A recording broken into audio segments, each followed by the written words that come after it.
Hi, Zilia. Hi, Karam. Hey, a very good afternoon to everybody who's here online joining us this afternoon. I just realized actually today is 30th June. It's right like half year point of 2022 for us. There's another half more year to go. I hope you guys all had a really good first half of 2022, at least from the start of the year until now. We are now able to go out. There's a lot more networking happening. Unfortunately, Top in Tech is still virtual, but it's good for us. We have been having really good support and feedback from the audiences who have been participating in almost every one of our sessions.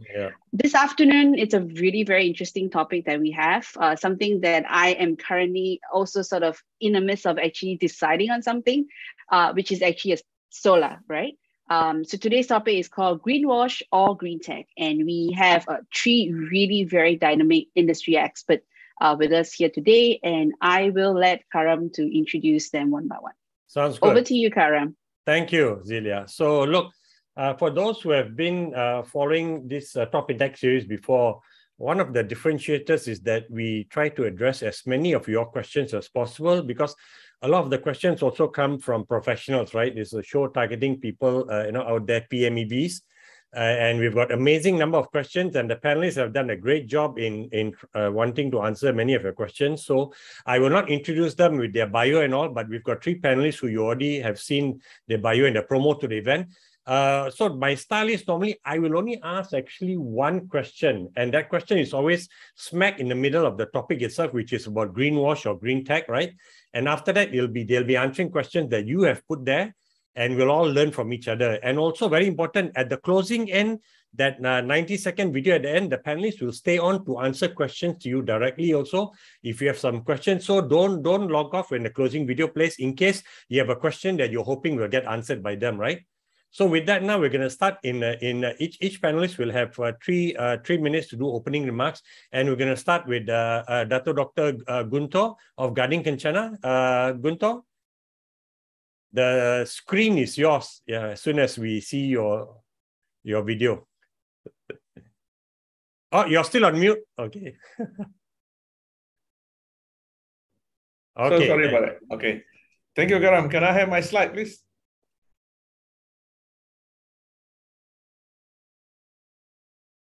Well, this is what we do. We promote. My name is Guntor. My company is Gading, Kencana. We do the residential system as well as the large-scale solar farm. Next, please. Okay, this is one of our solar farm in Bidor, the largest that we installed, the first solar farm connected to the grid. We've been around for the last 28 years. We have 500 million worth of solar farm asset, and we have a revenue of 1 billion. Next, please. Here's some of the awards that we won. We won the National Energy Award, ASEAN Energy Award, and then we went to Asia level, and recently we won the top best CFO in US C-level magazine. Next, please. Congrats. Thank you. This is something that is relevant to us. This is what we capture from the grid service operator on the 26th of June.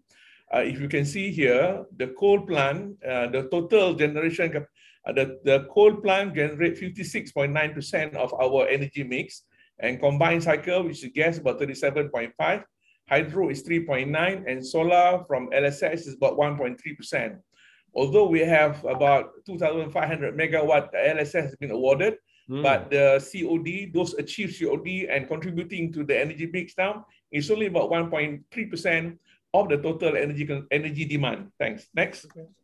So sorry, just quickly, LSS means large-scale solar, because we may end up throwing some acronym that some people may not understand. Yeah. All right, just some numbers. The energy, the maximum, the demand, the energy demand in the country at the moment is 18,808 megawatt, and highest energy recorded that generated and consumed by the consumer and industry is about 394,238 megawatt hour. Wow. If you see on the right hand side graph, you see the red color is the one that we have planned before pandemic. Okay. The dotted line is the one which has to be readjusted when the pandemic happened. So the demand is low. If you notice that 2019 and until 2022, we still have a demand of 18,000 megawatt. Inshallah, when the time comes, when the business start coming, investors start coming again into Malaysia, So the growth will be moving higher and higher. And this is what is expected of the growth in our demand. Okay, next, please. This is just Energy 101, where I table up all the type of energy available. Okay. You can see here the most efficient energy generation is from hydro plant, which is about 90%. And we have large combined cycle, about 60%. And then solar is about 17 to 21%. So these are just some knowledge for us. Yeah. Okay, next. Now, this is the challenge that we are going through now. If you can see here, the price is going up. Although our tariff will remain the same, but the ICPT, the imbalance cost pass-through, will increase with the increase of the fuel price, the coal and the gas. Yeah. And today it is about 37 cents, 3.7 cents per kilowatt hour, but it's going up. So the first 6 months was 3.7. The second 6 months, I think July, this tomorrow or next week, the number will be announced, and this will be very high number because coal price has increased so much and gas price has increased so much. So the imbalance cost pass-through will have to come in with a larger numbers. So in order to arrest this problem, those in the commercial industrial probably going for the GET, Green Energy Tariff, will help you to arrest this problem on a short-term basis. Okay. And if you see on the right-hand side graph, the price of solar energy for residential has gone down from 8,000 to I think now about 3,000 ringgit per kilowatt peak. Yeah. So that's my opening remarks, Karam. So we'll go to the next one later. Thanks. Okay, there's a poll by you, so yes, it's being displayed now. So for viewers, you can just take 5 seconds to answer the poll, and then it will disappear after that. Oh, thank God panelists cannot answer this, man. Okay, that's one. All right. Okay, now I will just. Okay, is there a second question coming from you here? No. Okay, so I'll. Okay, there is. All right, quick one. 5 seconds. Okay. This one I can answer lah. No need to take out my calculator. Okay, cool. All right, very good. Okay, now thank you, Guntor. You gave us a chock full of information and things to chew on. Let's bring on now Edward Clayton from PwC to share his perspective. Edward. Hi. Okay. Good afternoon. Edward Clayton here. I'm partner of PwC based in Malaysia. I've been in Malaysia for well over a decade. And I look after a team spread between Malaysia and Vietnam, which does a lot of work in solar and renewable energy. In particular, we've been doing lots of policy work for the Vietnam government, as well as the Malaysian government, on power generation mix options. Focusing in particular in Vietnam on wind and solar, rooftop solar, that kind of thing. And also working with investors, helping them to do their business cases for the type of large-scale solar, which Dato Guntor was talking about earlier. So Dato Guntor talked right now about, I suppose, the business case, the drop in costs. What I'm going to do is take you one step further, if I can have the next slide, please. And I know there have been lots of questions about if I put solar on my roof, what happens? Well, these 3 charts here are literally from my roof in Petaling Jaya. In recent days, the 27th, the 25th, and the 24th of June. And I just thought there's a couple of things which maybe people don't intuitively understand about solar, although maybe they kind of half get it. So the first thing on the top, you'll see 27th of June was a sunny day, not many clouds, and you get almost a bell curve. But what it tells you is that solar power does not just switch on when the sun comes up and switch off when it goes down. It actually climbs because the solar intensity increases as the sun rises in the sky, and then it goes down again in the afternoon. So really, you're only getting a lot of power between about 9:30 a.m. and about 4 p.m. The second chart is 25th of June. You'll see there that some clouds came by, and I guess there was a rainstorm mid-afternoon. And so at that time, suddenly, the power generation just drops. Wow. And then the third was 24th, where you see that the day started nice, but about lunchtime, the clouds came, the rain came, and it stayed like that for the rest of the day. So we got very little power generation in the afternoon. And so you can see the top one got almost 50 kilowatt hours off my roof. 39 for the second, and only 29 for the third. So very significantly different amounts of power being generated in days. Yeah. Okay. So some points here. Very high variability during the day, and you can see how quickly your generation can change when the clouds come. So therefore, solar can only be a complementary source of power. And it's not just my roof, which is like this. Even Dato Guntor's large-scale solars will have this problem too. So what can you do to make it more useful? You can put batteries. So you can charge the batteries when you get a lot of power and then take from the batteries. There are other ways of storing electricity: pump storage, hydro, compressed air storage, a number of different techniques.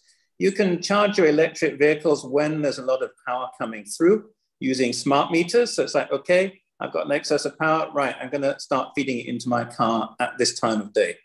You can pre-chill water for air conditioning. So you can say, right, lots of power available, I'll pre-chill like crazy, and then I'll use that chilled water later in the day for larger buildings. And then things like smart air conditioning, smart domestic appliances. One which is very common in some parts of the world is like smart washing machine, dishwasher, tumble dryer, which automatically switch on when power is available and cheap. And the final one is dispatch techniques. So Dato Guntor showed us the mix of power between solar, gas, coal, and so on. And there are guys sitting there in Tenaga who have to decide, am I going to switch on a coal station now? Am I going to switch on a gas station now? If they can do that smartly, then that actually saves a huge amount of power. But one of their challenges, they have to keep a very close eye on when the clouds and the thunderstorms are coming, if they're to do that in a system where there's quite a lot of solar power. Let's look at the next page. Okay, so I gave you some kind of downsides on variability, some upsides here. So the first thing is that actually the peak demand in the day is kind of when the peak supply is from solar. So you can see the top chart on the left is the shape of the curve that you get from solar power. The bottom chart is the demand during the day in Malaysia. So you can see the demand climbs 9, 10, 11, it's climbing lunchtime. And that's basically when you're getting the solar power. So that's kind of good news. And the other bit of good news, top right, is that throughout the months, and this is from June 2021 till June 2022, you can see that the production is more or less flat. There's about a 30% difference between December and March, which is the lowest and the highest months. But if you look in the UK, which is the bottom chart, you see a dramatically different amount of power being produced in the winter, say January, February, compared to the summer. So in Malaysia, at least we're blessed by having similar power all year round, which is really good news. But I guess my summary is that solar can be a very helpful, useful source of power, but it probably can only provide about 5 to 10% of the total power mix. And 10% means you're going to go towards battery storage. Vietnam is looking at shifting to 20. That means a lot of storage are going to have to happen. And also some increase in investment in the grid, because you're moving electricity in different ways around the country with solar power than you are with conventional power, because you've got, particularly in Vietnam, it's a long country, sunny in the south, not so sunny in the north. Malaysia as well, we're going to see, big solar farms maybe on the east coast. Demand is in the west, so moving power perhaps in different directions from what we traditionally used to do. So a lot of engineering things to think about, but still good news. Okay, I'll hand back to Karen. Yeah, I guess just a quick question, Edward. You said that Vietnam wants to aim for 20% solar, and Malaysia you think can hit 10%, but I would assume that Malaysia's grid is more robust and mature than Vietnam's, right? And therefore more intelligent. So couldn't we also try to stretch and hit that 20%? Because 5%, 10% doesn't impress me. For a country that's blessed with free energy from the gods, right? From the heavens, it looks like we're just lowballing it. I don't know. Yeah, I mean, basically, once you're moving about 10%, then you're looking at either you've got a lot of gas production, which you can switch on and off very quickly, unlike coal, which takes a long time to get going and a long time to switch off. Or you're looking at storage solutions, a lot of storage solutions. And if you're going to store the electricity from solar, you're more or less doubling the cost compared to just the production alone in terms of additional cost of batteries, even though battery curve price is dropping in a similar way to the solar panel curve that we saw from Dato Guntor earlier. So that's the thing, is are we ready to store, and how would we store in order to raise the potential from solar? Okay, all right, interesting. So I think just before I move on, because you mentioned coal plant, right? And some of the listeners may or may not know that actually there's a global ranking of countries' net zero readiness, and Malaysia actually ranked 21st, right, for its readiness index, which I was quite pleasantly surprised at. And actually, even in our 12th Malaysia plan, for those who follow also, they reiterated that we want to be carbon neutral, very ambitious target by 2050. Of course, that's going to be somebody else's problem. Very easy to say, but you got to start the work now, right? And we're not going to build any more coal-powered plants also. Although I don't know when they gave the date for not doing that, whether that's already in effect now. So we do have some interesting targets there, right? And ambitious targets also to reach out for. And I think conversations like this help also in bringing market awareness and maturity. So with that, let's just move on to Davis now for Solarvest and his opening 3-minute remarks. Hey, thanks, Karam. Thanks for the very insightful data and also macro data from Edward and Dato Guntor as well. I'm not going to do that. Instead of I'm going to introduce a little bit what have we done, what Solarvest Holdings has done, and also what are we going to do next. Solarvest is one of the largest solar employer and the public listed company in Malaysia, one of the first EPCC that listed in Malaysia. Yep. Also, we are leading clean energy specialists in Southeast Asia. We no longer only work on solar energy or no longer just work on EPCC contractors.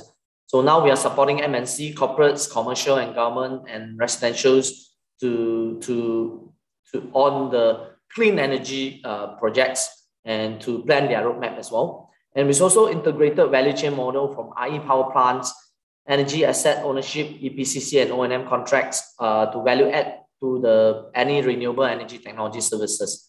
So that's what we do now. And to the left-hand side, you can actually see that how we deploy a lot of clean technology into data center, which data center is one of the high energy consumptions in the global, and a lot of new data center is coming up. We know this. This is a booming sectors as well. We also work on energy efficiency for commercial and industrial buildings, which we do see that a lot of buildings did not consume energy in an efficient way. It's a lot of energy, 30-40% is wasted. So we have a business arm that manage, before we go into convert fossil energy to renewable energy, we want them to work on their energy efficiency first. So that's one thing, one of the services we do. And we work with MNC and some of the corporates, they need racks. We have a trading platform that we can sell the customer racks, which they can put into our trading platforms, and they can also buy racks from the trading platform as well. The other thing that I want to bring it up is EV, electric vehicle ecosystem is one of the new business divisions that we're working on. We do see that this is clean up the transportation segment is one of the most important thing. And we want to clean it up with renewable energy, with clean energy. So the energy that charge the EV is actually clean energy. And also all it by combined with the racks for the energy as well. So this is an ecosystem that we're building, the platform that we are working with CPO, and we also checking whether we can deploy this on the fleet management as well. The other thing, I would say the more further vision is we want to become a battery energy storage system to deploy to commercial industrial and also deploy to grid as well in the power plant to go together along with the utility solar farm. Next, even further, I would say that it's not so soon, maybe 5-10 years later, or possible 10 years. Hydrogen will be next after BESS. Hydrogen fuel cell will make clean energy transportations, clean energy shipment will be possible from a low LCOE country, high uranium country to a developed country who has no chance to produce clean energy. So that's possible, and we are very ambitious. Very ambitious. Other than that, our bread and butter business, solar energy, we are still doing development. We're still doing EPCC, and we are looking into some part of wind energy in certain countries that we are in, mini hydro, and also biogas.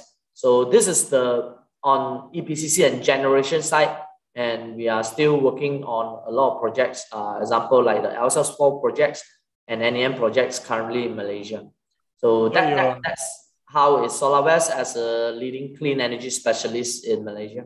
So you're not talking to Bill Gates to bring his modular nuclear, small-scale nuclear reactor to Malaysia, or to the region? You're not in the claim.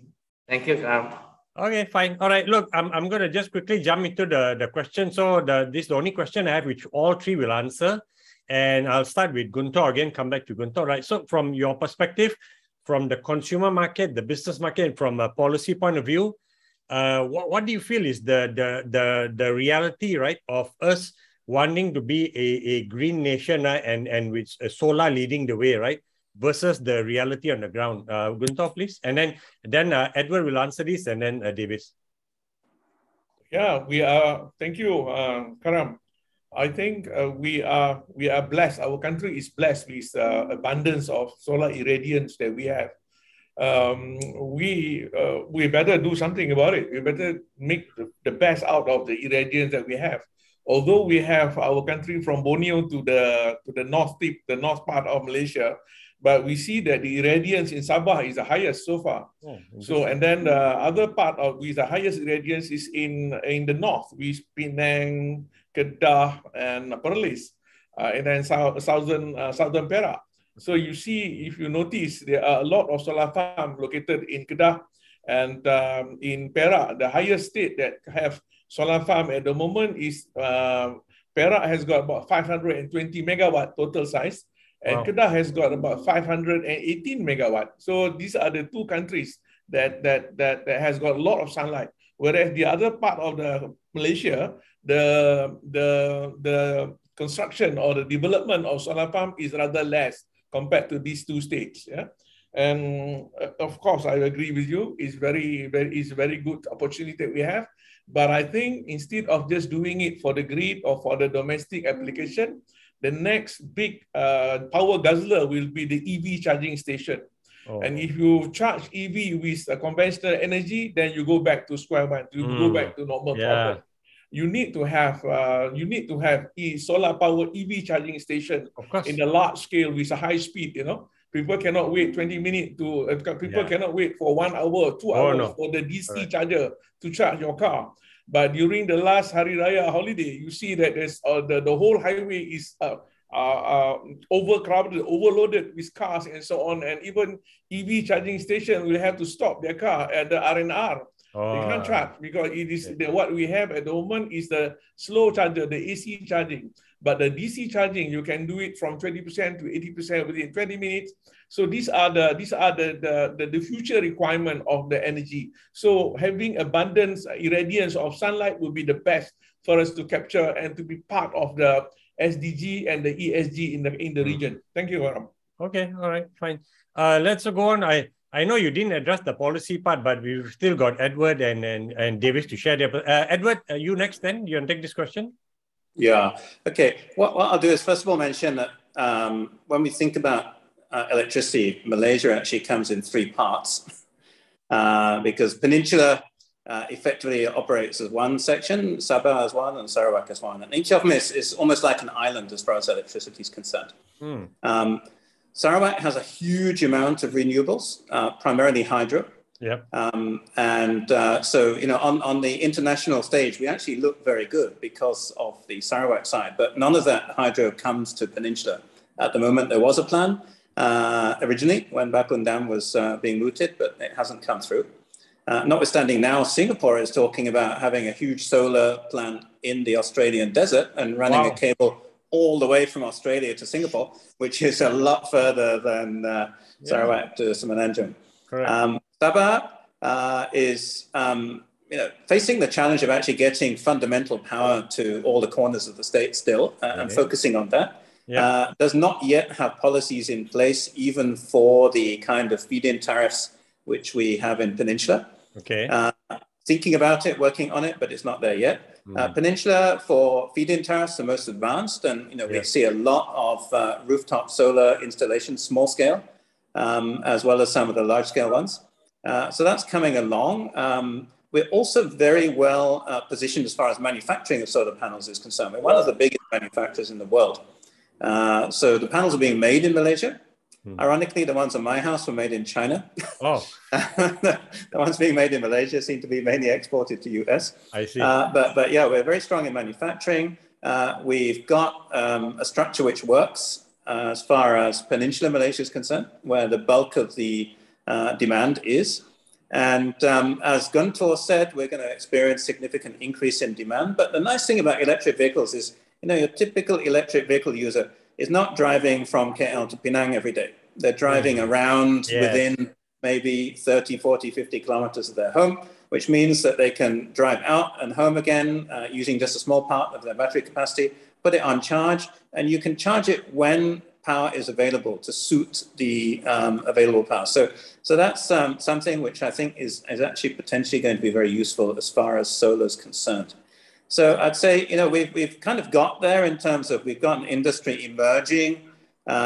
We've got the power supply in terms of the panels. Where we still need to work is, frankly, the batteries.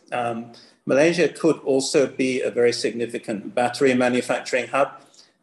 We're not really there yet. Starting, there's a few people looking at EV batteries, but to get solar really going, we also need to have power storage batteries to provide grid stability and to take up solar power when it's sunny.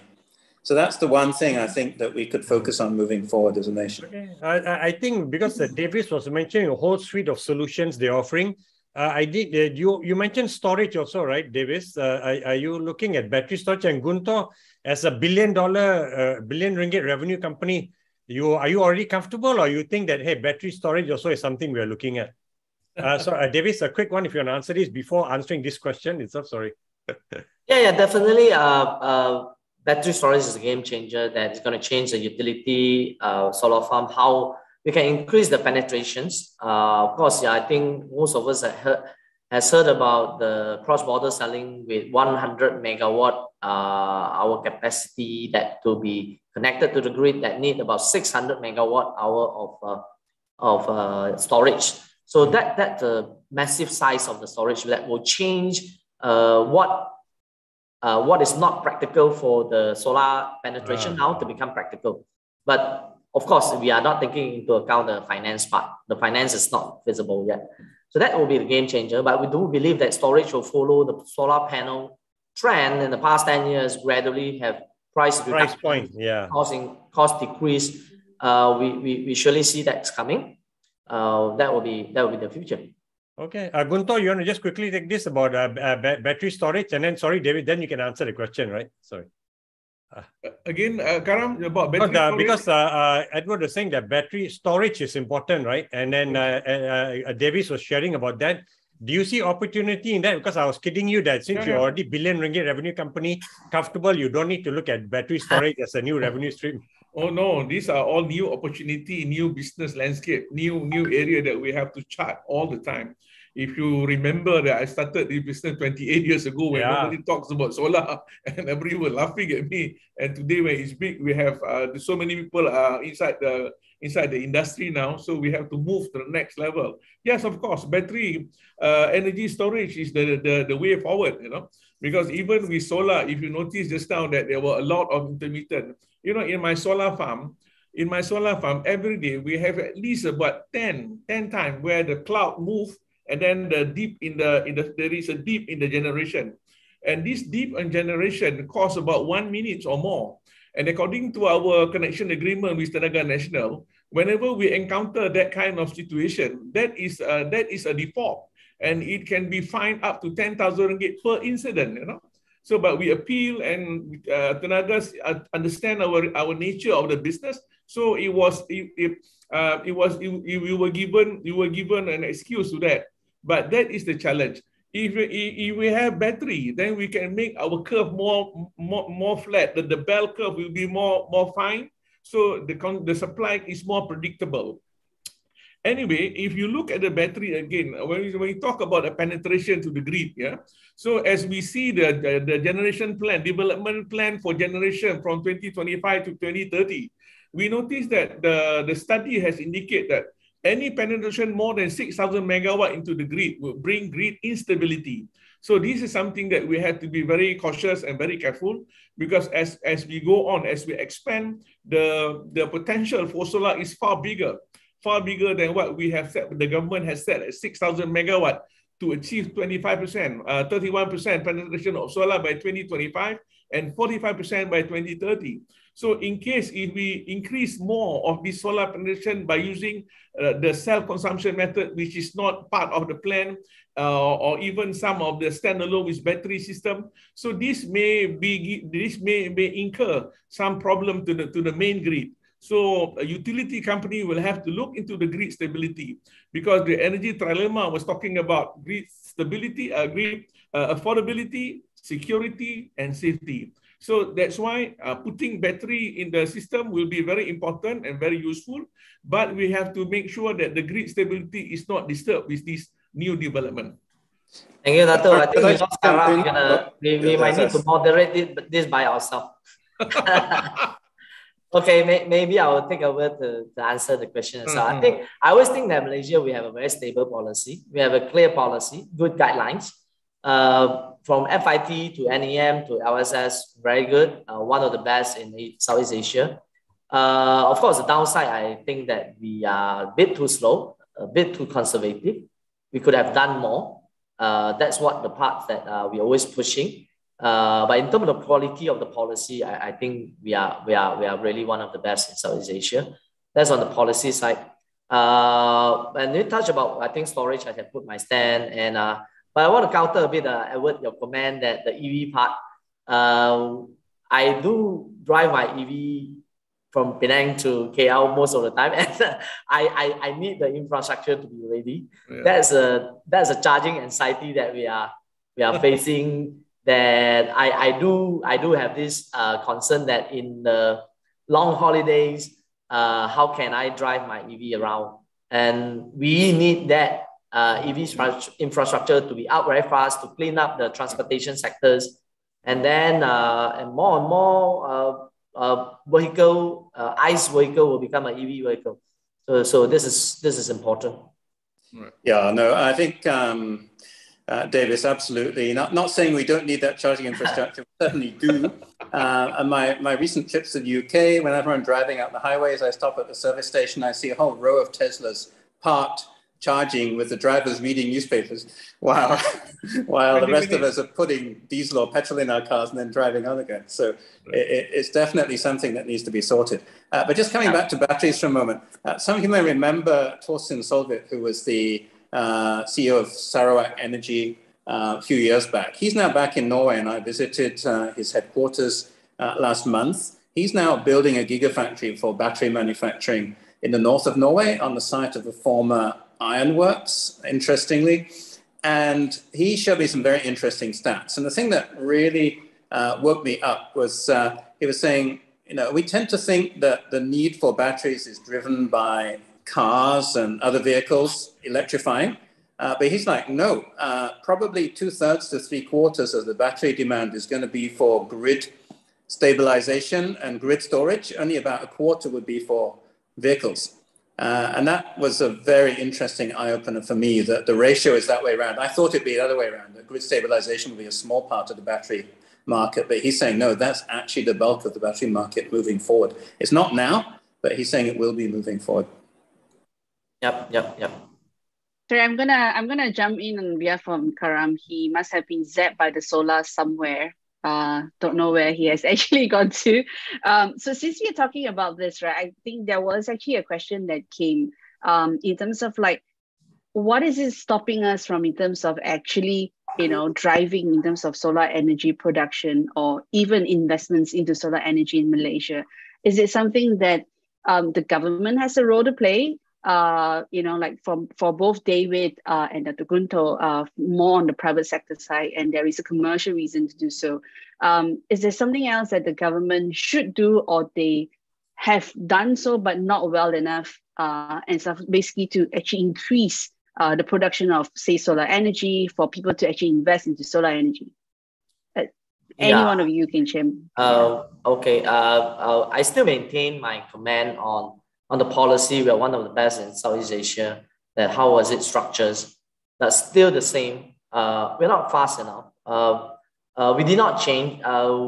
Example, I give a capacity like LSS1 is 500 megawatt, and more or less we are moving in the same rate. NEM was 500 megawatt from the first NEM 1.0, and NEM 2.0 we go with 300, and then 3.0 we're gonna go with the 300. It shows a significant gap between market demand and supply of the quota. And we just not able to overcome the demand, the supply issue, which the policy has actually setting to slow it down on the penetrations. Of course, the reason that Dato bring up on the trilemma, energy trilemma is true. That is true. We want the commercial or market player to address this issue. Not we are living with this energy trilemma issue and we are not proposing solutions. I think all of the market players, even the consumers, they want a solution provider to address that issue rather than keeping that issue and control and slow down the renewable energy penetrations to the grid or in the distributed generation as well, which I always think that we could done more. We must push the distribution generations to the maximum penetrations of renewable energy. Then we focus on cleaning up the grid on the IPP side of solar farm. Then solar farm, you can increase the penetration as well with battery storage to kick in. That's suppose how it is. And we want policy to drive this. Yeah. Celia, maybe you can share because, okay, Dato Guntor, you were saying? I have a question from our audience who asked about base load, will it remain purely for base load? Yes, of course. Solar, if you look at the generation that I showed just now, it's about 1.3%. It is the best. If all the LSS 1, 2, 3, 4 are being energized by 2023, so we have about 13%, about 2,500 megawatt of solar capacity injected to the grid. And with our 18,000 megawatt demand, so it's comprised about 13%. So with this 13% solar that is inside the grid, then the best merit order for it to become the baseline is normal, is natural. So it is all right. It is good for solar to become the base load generation because it is always there. The only challenge that we have at the moment is that if we commit ourselves, if our license in the large scale solar defined as certain megawatt, say like 30 or 50 megawatt, and the moment you have a higher irradiance, anything extra than what you generate, that will be curtailed. Yeah, curtailment is an issue that we have to look at when we address the policy in the government because it's a waste. Because solar you can't control. When the irradiance is high, you just have a spike. You just have a high irradiance at that moment. But contractually in our power purchase agreement, the moment you hit more than what your PPA has defined, the excess energy will be curtailed. Maybe Edward can explain about these curtailment issues. Even in Vietnam, you have a lot more than what we have in Malaysia. But these are the things that we have, the industry player are facing at the moment. Yeah, no, absolutely. Vietnam has a huge problem with curtailment. Around 15 to 20% of the power generated by the solar plants is just thrown away, basically, because the grid cannot handle it. And Guntor, earlier you mentioned about grid stability and the challenge that the dispatchers have when clouds come over and suddenly that solar power isn't there anymore, and they have to find some other ways. So again, batteries can be a solution. Batteries haven't been a solution historically, but if you've got your large-scale solar with a matching battery installation, then you can say, okay, all day long, Mr. Tanaga, I can provide this stable load to you. I can be base consistent load. Yeah. Yes. So Celia, one of the other questions you were asking earlier is like, why are we not switching faster to solar? And there's a few reasons. One is this grid instability challenge that Dato Guntor is mentioning, that we have to learn how to switch around the grid as solar comes on. So suddenly bringing on massive amounts of solar would likely cause us to have some interesting blackouts, brownouts, and the like across the peninsula. We don't want that. So learning how to do it is part of the challenge. The second is that the government has encouraged a large number of investors to build IPPs around the country. And the deal is you build the IPP, you're going to be able to operate it for its lifetime, and over its lifetime, you're going to get a rate of return by generating power and sending it to the grid. If after 10 years, instead of say 20 years, you go, sorry, we don't need your power anymore because we've got solar, then how? You've already done the deal with these guys. So there's actually some exploration right now by a couple of development banks where they're looking at possibly starting a fund which will buy and decommission IPPs to take out particularly dirty coal generation capacity. The challenge is how to make that work, who's going to put the money into the fund, and what you do with those old power stations moving forward. Do you repurpose them? Do you switch the fuel, say from coal to gas? Or what UK did, the largest UK power station in the whole country, Drax, has switched almost all its burners from coal to wood pellets, and they import wood pellets from Canada. So they're burning biofuel rather than coal, which is significantly reducing but not eliminating carbon dioxide production, because you still have to transport these wood pellets across the Atlantic Ocean and chop down the trees and so on. But still, it's a big, big improvement on the burning coal that they used to do before. So there are some people looking at innovative financial solutions now to take out traditional generating capacity, which will create more room for renewables to move into the market faster. I think very good information from Edward that we just talked with the investment bank that they say there's no more funds from equity market or debt market that will be raised to power up another coal power plant. There will be no, extremely difficult for them to do that. And also even extended to coal mining as well. So they're just not able to open up another coal mining and also not able to build another coal power plant as well. And now Edward is saying like some people even raise funds to shut down the coal power plant. I mean, this is exciting. Yeah.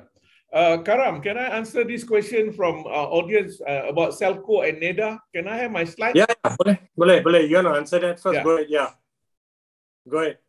You already have the questions, right? So it's I think it's about who was the question from? I'm trying to look at the name. I think the question from Jerry Wah, manager Jerry from Wah. Okay. Next slide. Yes, this one. It's very interesting. ST informed that Selco and NEDA are not applicable to high voltage user. Any comment? How do we explore solar power then? Well, first of all, Selco license has been open for processing. This, I think Davis can explain more because I just got the news from Energy Commission just now. What I'm trying to say here is that the current Selco guidelines, reference number 13/2017, make a reference to the user with interconnection to the distribution grid, which means that 33 kV are allowed and below, therefore not applicable to high voltage usage or transmission grid 132 kV and above. So the guideline, when ST started the guideline, is already inside the guideline that self-consumption is for a lower grid. It's not meant for 132. But technically speaking, I think it is possible. That's why we from the MPIA have been having constant discussion and technical evaluation with Energy Commission to look into opening up so that 132 high voltage consumer companies can also install self-consumption. Yeah. And about NEDA, NEDA not applicable to high voltage. I think this is a misconception of NEDA. NEDA stands for New Enhanced Dispatch Arrangement. So the PPA, Power Purchase Agreement, is whenever you have LSS, you have PPA to pay you for the energy you sell. When you have NEDA, there is no PPA. There is just a deed of accession where you sell the energy. And inside the NEDA, you have two types. Below 30 megawatt is called price taker, where TME will buy all your energy at the system marginal price. And the merchant is where you and your capacity is more than 30 megawatt. Your system will describe as merchant, and you have to quote the price that you want to sell tomorrow. So it's very interesting because PPA is like a long-term debt that government has to pull you inside. Whereas NEDA is an open market, energy market. I think Singapore is already started energy market.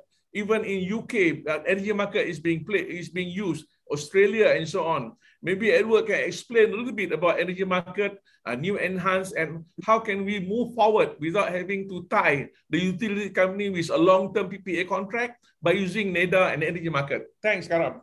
Okay, that's an interesting dynamic at play there. So, Edward, I know Guntor has thrown this question to you cold. So, are you prepared to answer this, or do you want to mull over it while I ask Davis a question first? Flattered by Dato Guntor's confidence in my knowledge.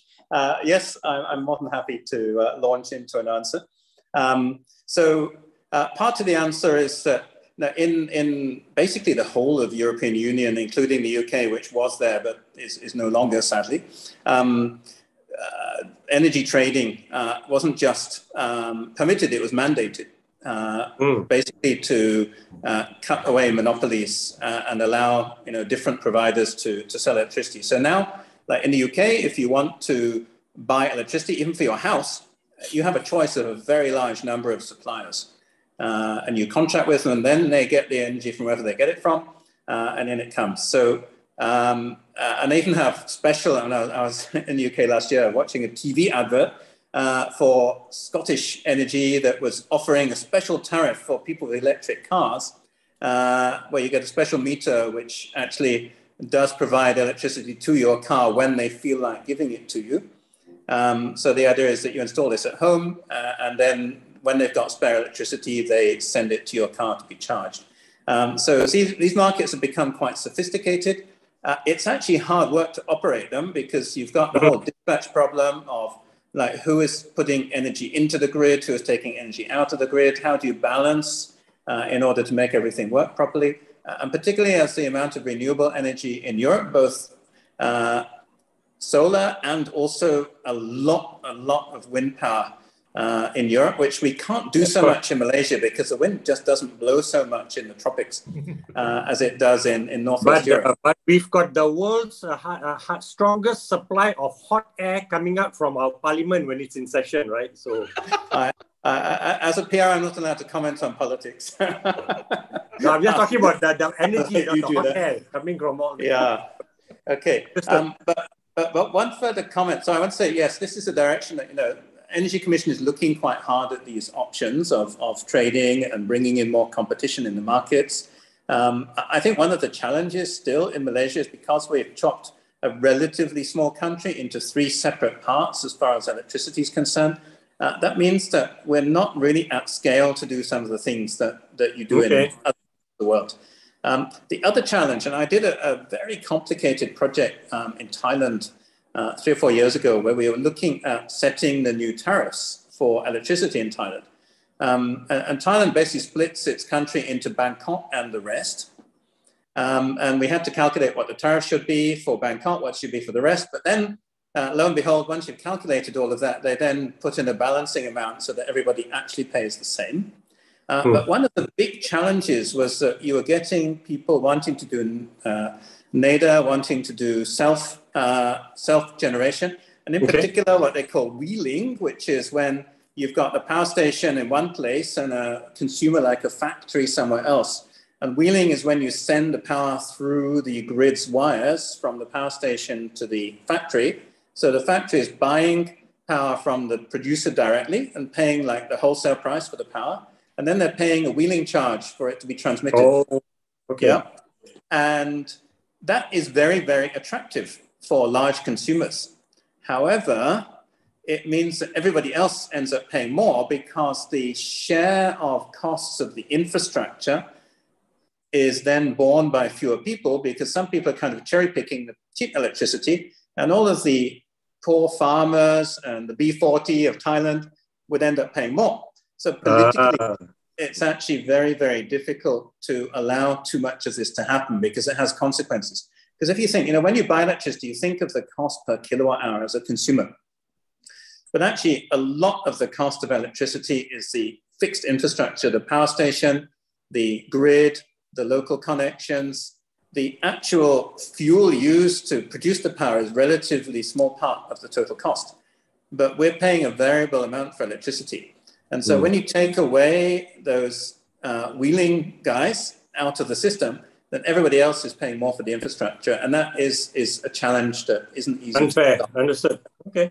All right, good. Thanks. Look, I dropped off because the power went off in my whole neighborhood, right? Believe it or not. There was a substation issue yesterday morning from 7:30 till 9:30, and for some reason, I decided to kick in right now. But thanks to mobile, I'm on my iPad now. So just very quickly, because you mentioned about Thailand, the government having challenges. I know there was a good question that Davis wanted to answer on government policies to drive investment in this solar energy sector. Has that been answered by you, Davis, already, or you have not taken that question yet? On the investment part? But the government policies, right? While we are away, we already answered the policy side. How do I see the policy? Okay, good. Because that was important. But maybe then, Davis, because we're running out of time, but let's go to the question about what you feel are the main barriers, right, for renewable energy development in Malaysia further. So what do you think about that? Oh, Karam, sorry, I missed out. Can you repeat again? Yeah, what do you feel are the main barriers, right, for renewable development in this country? I would say that we are quite well developed now in terms of it's a clear guideline, but we need to let the industry stakeholders and technology to come in a more free hands to bring the technology and the solutions that probably is already well developed and is practiced in overseas that to penetrate into Malaysia. But we are still quite regulated. In fact, I think Dato Guntor will agree as well. We can do very limited things to penetrate RE in Malaysia. Like example, Celco limitations, NEM is limit to 1 megawatt, and the utility, we can't actually put in storage at the moment. There are a lot of things already being tested and advanced in overseas projects. We want it to be here. That's why I say we are stable. We have good guidelines. We're moving well from the past development, but we start to slow down, and we did not give enough rooms for renewable energy market to grow. Taking into energy trilemma issue into account, we can grow faster as well. Okay. Look, there are some questions from directly from the Q&A, right? There's one about China, forced labor in Xinjiang province and our raw material procurement from Malaysian manufacturer. I think that's a question that we cannot answer, not that we don't want to answer. There's so many other questions here, but thanks for that. And also, I knew this question was going to come, right? Germany is now keeping on its coal power stations because of what's going on in Russia and Ukraine. But I think that is like a black swan, right? A response to a black swan event. Nobody factored in war in Europe again at this stage of the world's development and maturity.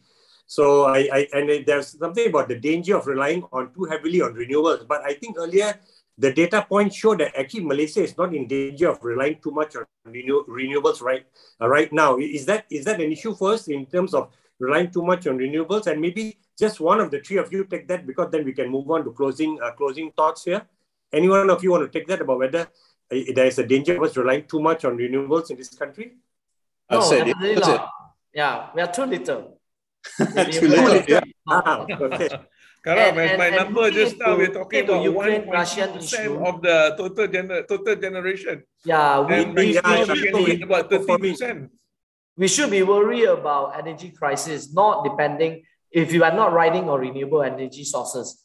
I think if rough calculations, if we want a space to have solar farm to power up the whole Malaysia, I think we have the space for it. But just is feasible or not? Yeah. Okay. Unfortunately, we are far away from having to worry about relying too Okay, hopefully one day that question becomes relevant, but Yes. not for the next 2 decades, I think, right? So the both of you have got a lot of work to do, and and PwC and Edward also. Okay, I just want to say thank you to our audience, Mr. Vimalan Nambia, sales manager from Siemens. He was one who raised the question about the base load I mentioned just now when we in our previous discussion. The next question that I have with me is from Sarah Reza, Regional Analyst Bureau, Veritas Samrahat, about energy storage. Can we look at my slide again? Question number 3, where the graph, next slide, yes. Okay. If you look at this slide, you see here that it costs intermittent, the rate, the power and the radiation, the irradiance come in. I think irradiance in the blue color, the power is the red color, where you can see the generation is being achieved. Although we have this, in your opinion, do you see any future, any storage overcome intermittency? Yes, energy storage will definitely have to come to protect, to cover this issue. Even in at the moment, we don't have battery energy storage in the solar farm, but we are confident that not all the solar farm in Malaysia will have the same time of the cloud.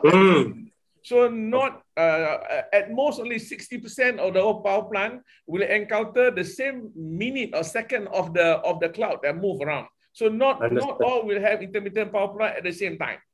And one more thing, as of course, a battery energy storage system is rather expensive for the time being.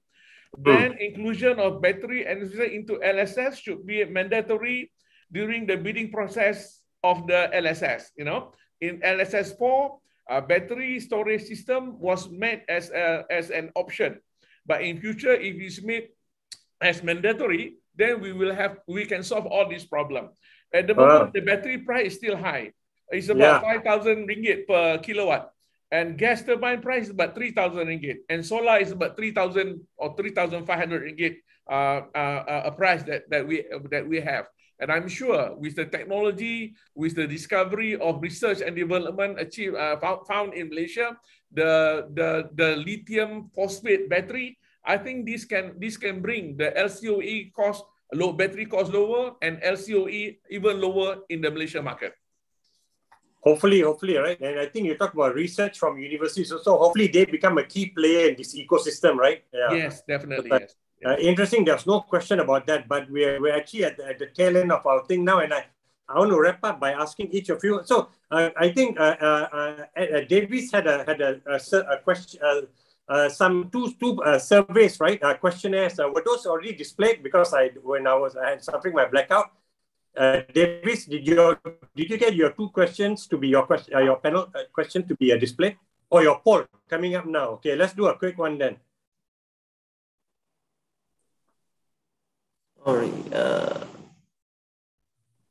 Sorry to catch you by surprise, Davis, but you did have 2 poll questions, right? You want to run those now?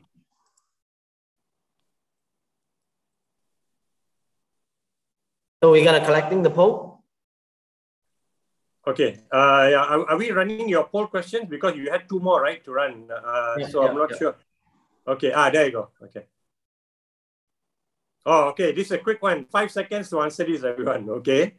All right. What's the... Oh, this is poll 2. So the first question was already asked. Cool. All right. Okay. Look, now, let me just go on to my... for you guys to give your key takeaways for each of you, right? And I'm going to start with you, Davis, because I have you on the screen now. What is your key takeaway for the audience from today's discussion? It's the same key takeaway, no brainer. We have tax incentive now. You're not going to leave your rooftop to be empty. It's not the question to ask the world to do it or not. It's just how you measure it to use renewable energy in Malaysia. We have great sunlight, great irradiance. Don't leave your rooftop to be empty. It's wasteful. Okay. Very good. Edward? Yeah, no, I am seeing renewables and solar as a very, very important part of Malaysia's energy mix moving forward.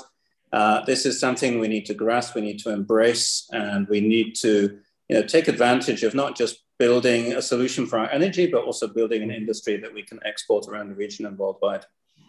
Yeah, true. Well, I mean, you can see Solarvest is already, exporting around the region, including Taiwan. So good job on them. So hopefully others can do more. And I know Guntor has his eye on Africa. I saw a question on Africa, but I think Guntor wants to maybe keep things under wrap first. But okay, since you have mentioned Dato is in Middle East and Africa already. Oh, he's already, yeah. He told me, okay, but Guntor, I think Guntor wants to reach 1 billion US. So when we do this again 2 years from now, he'll be talking about 1 billion US revenue in his opening remarks. But okay, Guntor, I get you back on screen and for your closing remarks on your key takeaway for the audience from today's discussion. Yeah, well, although we are 1 billion US company, but we are still SME, small medium enterprise. We are not an IPO, not a listed company. But while we discuss about all these growth, more penetration on the system, I would like to caution everybody and myself as well, because I own the solar farm. My biggest responsibility and my biggest challenge right now is what do we do with solar equipment waste? Yeah, solar PV panel waste policy. So we must have that policy now before it's too late. Yeah. Recycling of PV panel method, we have not established. Probably we must engage a lot more universities to come in and start looking into that. Yeah. And then more environmental friendly on battery waste or recycling methodology. Yes, we talk about nickel, we talk about battery, but we must have a proper method to recycle the battery. The method must be very clear. So we go all out for battery, we go all out for the solar, but we must be aware that the recycling of the waste is also another important factor. Yeah, it's danger, but we better engage the academia to be part of the game, part of the equation now, not later. Because now, while we talk about business opportunity, billion number of US dollars come inside, we must be able to make sure that the earth is still protected, not by just reducing the carbon emission reduction, but also to control the environment and managing the waste. Thanks. Oh, well done. Very good, Guntor, right? Not just chasing the business, right, but being responsible custodians. And I'm sure there would have been a question about reverse, supply chain and, how do you deal with the excess waste, which is already a big issue in the US. But look, thank you so much for all of your comments. All I'm going to bring Zelia back now for closing thoughts. Although she was intimately stepped in just now for me also, Zelia. And thank you everyone for your questions. Yeah, I was saying that you got short-circuited and zapped by the solar somewhere when you disappeared. Yeah, I learned so much from the 3 panelists today. Really great sharing. And right now in a conundrum, I think I will probably be able to convince my husband to actually either buy an EV car first and then install the solar, or I tell him that, if you want to get an EV car, then you got to install the solar in the new home. Yeah, thank you so much to the panelists. And also for Dato Guntor, I think for where I am from Scale Up Malaysia, I think maybe one of the things that we should probably look out for in terms of innovation is about how do we then recycle solar waste as well. So on the battery side of things. So that would be something that, from an investment standpoint as a venture capital that we can actually feed towards that particular sector. Yeah, thank you so much for sharing. And I hope everybody had an enjoyable time this afternoon. Yeah. Karam, you said some of them could stay back. Maybe if the panelists has some questions that they would like to answer as well, right? Yeah, they'll be doing that. And I see already Edward also busy answering. Thank you, Edward. So with that now, thank you everyone for the privilege of your time and thank you for the amazing questions. And we look forward to seeing you again at episode 27 of our Top in Tech. And have a good evening, all of you. Thank you. Thank you, guys. Thank you. Bye, everybody. Thank you. Bye. See you.